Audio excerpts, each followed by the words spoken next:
Llegamos ahora al capítulo 17, siguiendo la secuencia de los eventos. Y en este capítulo 17 encontramos la oración más larga registrada de parte de nuestro Señor. Y esta oración comienza con declaraciones que Él hace acerca de sí mismo. Es una oración que le dirige al Padre, pero orando por Él, no por los discípulos. Orándole al Padre de manera que pueda ser glorificado. Dice en el verso 1, estas cosas habló Jesús y levantando los ojos al cielo, dijo, Padre, la hora ha llegado. Glorifica a tu Hijo para que también tu Hijo te glorifique a ti. Empieza diciendo, estas cosas habló Jesús. ¿Cuáles cosas? Pues lo que previamente había venido diciéndole a los discípulos en los capítulos anteriores. Y dice, y levantando los ojos al cielo dijo, Padre, la hora ha llegado. Significa que Jesús sabía que su muerte era inminente. Juan 12:23 dice, Jesús le respondió diciendo, ha llegado la hora para que el Hijo del Hombre sea glorificado. Ahora está turbada mi alma. ¿Y qué diré? Padre, sálvame de esta hora, mas para esto he llegado a esta hora. Él sabía que dentro de pocas horas, a las 9 de la mañana, lo iban a crucificar. Y que 6 horas después le estaría entregando el Espíritu al Padre. Moriría a las 3 de la tarde. Jesús sabía que su muerte era inminente. En muchas ocasiones anteriores, los judíos habían intentado matarlo, pero no fue posible. ¿Por qué? Porque aún no había llegado la hora. Leamos lo que nos dice en Juan 13. Bueno, antes de leer los otros, dice Juan 13, versículo 1, antes de la fiesta de la Pascua, sabiendo Jesús que su hora había llegado para que pasase de este mundo al Padre. Ahora, en Juan 7, leemos de una de las ocasiones en que los judíos intentaron matarlo, pero no pudieron, porque no había llegado la hora del Señor. Jesús dice, subid vosotros a la fiesta, le dice a los discípulos, yo no subo todavía a esa fiesta, porque mi tiempo aún no se ha cumplido. Verso 30, entonces procuraban prenderle, pero ninguno le echó mano, porque aún no había llegado su hora. Pero ya la hora ha llegado. Jesús levanta los ojos al cielo y le ora al Padre. Y le ora por él mismo, no por sus apóstoles. Y le dice, glorifica a tu Hijo. En otras palabras, le está diciendo al Padre que dé demostración de que Él realmente es su Hijo. ¿Cómo? ¿Cómo iba a glorificar el Padre al Hijo? Eso era algo que iba a ocurrir cuando Él resucitara de entre los muertos y ascendiera al trono en el cielo para sentarse a la diestra del Padre. Efesios 1 dice, la cual operó en Cristo resucitándole de los muertos y sentándole a su diestra en los lugares celestiales. Ahí era cuando él iba a ser glorificado, empezando con su resurrección. Luego, esa glorificación del Hijo continuaría cuando 40 días después ascendería al cielo y se sentaría a la diestra del Padre en los lugares celestiales, sobre todo principado y autoridad y poder y señorío, y sobre todo nombre que se nombra, no solo en este siglo, sino también en el venidero. y sometió todas las cosas bajo sus pies y lo dio por cabeza sobre todas las cosas a la iglesia, la cual es su cuerpo, la plenitud de aquel que todo lo llena en todo. Así era como el Padre lo iba a glorificar y lo glorificó. Lo glorificó cuando resucitó de entre los muertos. Lo glorificó cuando lo coronó como rey y se sentó a la diestra del Padre en las alturas y sometió todas las cosas bajo sus pies. El Señor continúa diciéndole al Padre en la oración: glorifica a tu Hijo, para que también tu Hijo te glorifique a ti. Ahora, esto era algo que el Hijo iba a hacer cuando el Padre lo glorificara a él. Ahora, ¿cómo lo iba a glorificar el Hijo? Bueno, eso era algo que iba a empezar a ocurrir a partir del día de Pentecostés, cuando viniera el Espíritu Santo sobre los apóstoles y ellos salieran a predicar el Evangelio por todo el mundo. Cuando predicaran el perdón de pecados, la comunión con Dios, el convertirse en hijo del Todopoderoso, todas aquellas personas que vieran, escucharan de la obra que el Hijo había venido a hacer en este mundo, habiendo muerto en la cruz y resucitado, todos entonces glorificarían al Padre por haber enviado a su Hijo en nuestro rescate, por la difusión de su evangelio, por la conversión de los pecadores, por todo lo que Cristo hará. Ahora que es glorificado para difundir su evangelio, Dios será honrado. Hoy en día sigue ocurriendo lo mismo. Cuando alguien escucha el evangelio del Señor, se entera de lo que Él hizo, de la obra que el Padre planeó desde antes de la fundación del mundo y que la llevó a cabo a través de su unigénito. ¿Qué es lo único que podemos hacer nosotros cuando nos sometemos a eso? Glorificar al Padre. Continúa diciendo: como le has dado potestad sobre toda carne, para que dé vida eterna a todos los que le diste. A Jesús se le dio potestad sobre toda carne y promete salvación a todos los que le son dados por el Padre. Por eso dice, para que dé vida eterna a todos los que le diste. Ahora, esta vida eterna que dice aquí que Jesús la da a todos los que el Padre le dio, no es una posesión real para nosotros en este momento. El don de la vida eterna no es una posesión en el presente, sino una promesa que vamos a recibir en el futuro. Pablo le escribe a Tito y le dice: en la esperanza de la vida eterna, la cual Dios, que no miente, prometió desde antes del principio de los siglos.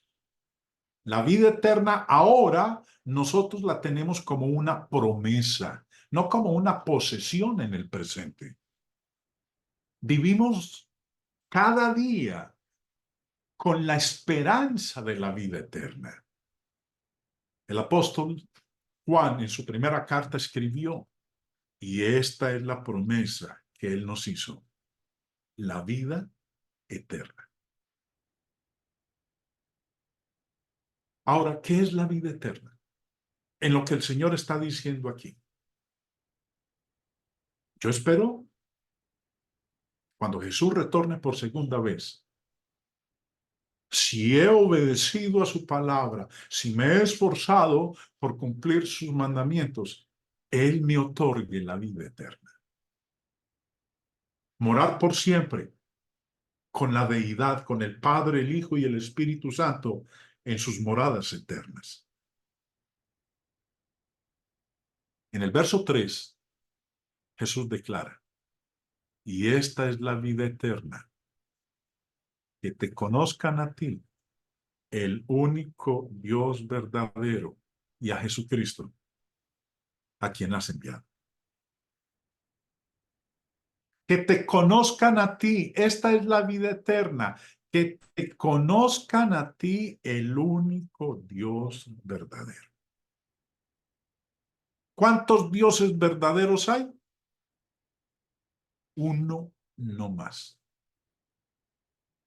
El término único es excluyente. Y dice aquí, recordemos, Jesús le está orando al Padre. Por él mismo, por Jesús. Y le dice al Padre, tú eres el único Dios verdadero. Está hablando del Padre, no está hablando del Espíritu Santo, no está hablando de Él como el único Dios verdadero. Está hablando de que el Padre es el único Dios verdadero. Ahora, no es el único pasaje que habla sobre esto. También Romanos 16, el apóstol Pablo dice, al único y sabio Dios. Hay un único, la palabra único excluye. Dice, al único y sabio Dios sea gloria mediante Jesucristo para siempre. Aquí Pablo está hablando de dos. Está hablando de Dios y está hablando de Jesucristo. Dice, al único y sabio Dios, el Padre, sea gloria mediante Jesucristo. Entonces, en palabras de Pablo, el único y sabio Dios aquí no es Jesús, es el Padre. Sigamos. Jesús entonces, ¿dónde queda? Creemos que Jesús es Dios. Yo creo que Jesús es Dios. La Biblia dice que Jesús es Dios. Pero tal parece que hay una contradicción. Porque hay un único Dios verdadero. Y es el Padre. No es Jesús. No es el Espíritu Santo. Entonces, ¿dónde queda Jesús? Primera de Corintios 8:6, para que le echemos un poquito más de leña a la hoguera. Mire lo que dice Pablo nuevamente.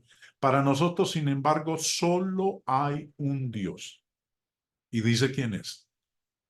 El Padre. No dice que es Jesús. No dice que es el Espíritu Santo. Dice que es el Padre. Solo hay un Dios. La palabra solo es excluyente. Solo hay un Dios, el Padre, del cual proceden todas las cosas y nosotros somos para Él. Y un Señor, Jesucristo, por medio del cual son todas las cosas y nosotros por medio de Él. Si el único Dios verdadero es el Padre, si solo hay un Dios, el Padre, entonces ¿dónde queda Jesús? Si creemos que Jesús es Dios, ¿qué clase de Dios es? Pues entonces debe ser un Dios con D minúscula. ¿Cuántos dioses verdaderos hay? Solamente hay uno, porque dice en la oración el Señor Jesús, en el verso 3, que te conozcan a ti el único Dios verdadero. ¿Cuántos dioses verdaderos hay? Solo uno. Entonces, ¿qué clase de Dios es Jesús? Si solo hay un Dios verdadero, entonces Jesús es un Dios falso. Nuevamente Pablo dice en primera de Timoteo 2:5, porque hay un solo Dios y un solo mediador entre Dios y los hombres, Jesucristo, hombre. Nuevamente, cuando Pablo dice aquí que hay solo un Dios, se está refiriendo al Padre. No se está refiriendo a Jesús. No se está refiriendo al Espíritu Santo. Pero creemos que Jesús es Dios. ¿Qué clase de Dios? ¿Cómo queda entonces Jesús dentro de este tema de la deidad, de la divinidad?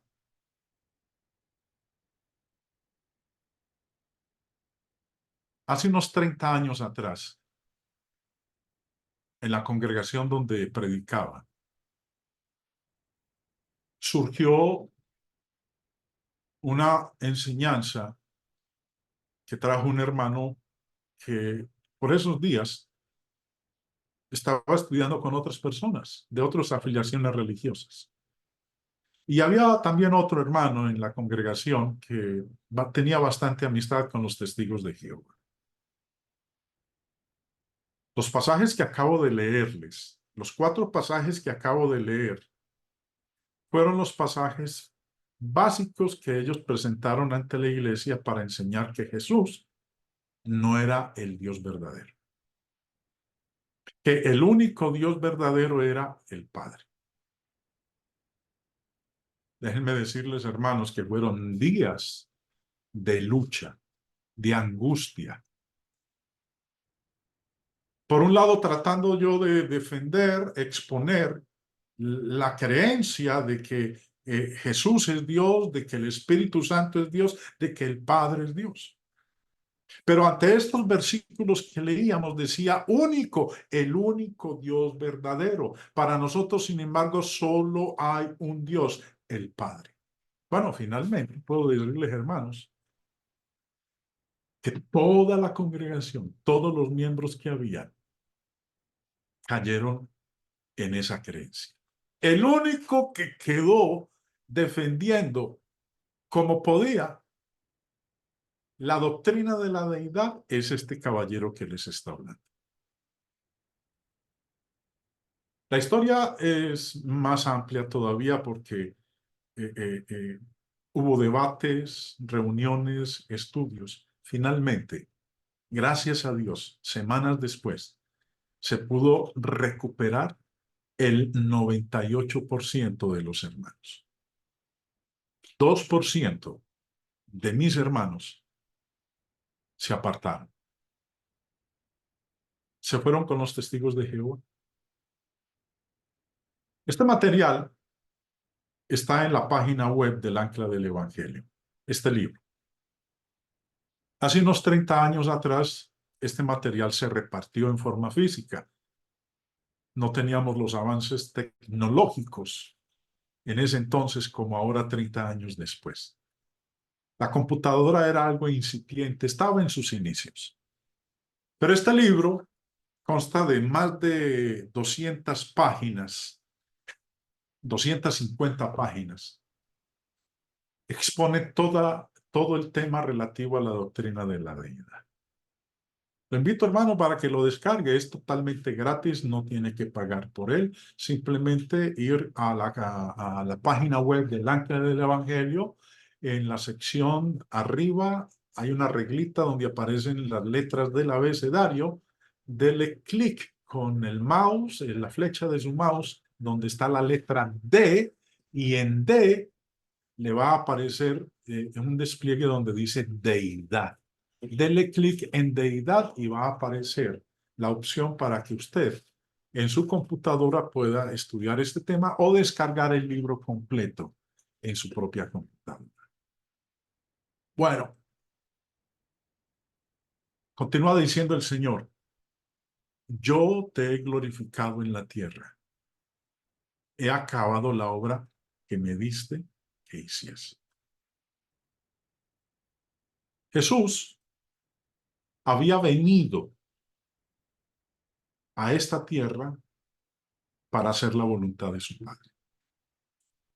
En Juan 4:34 dice, Jesús les dijo, mi comida es que haga la voluntad del que me envió y que acabe su obra.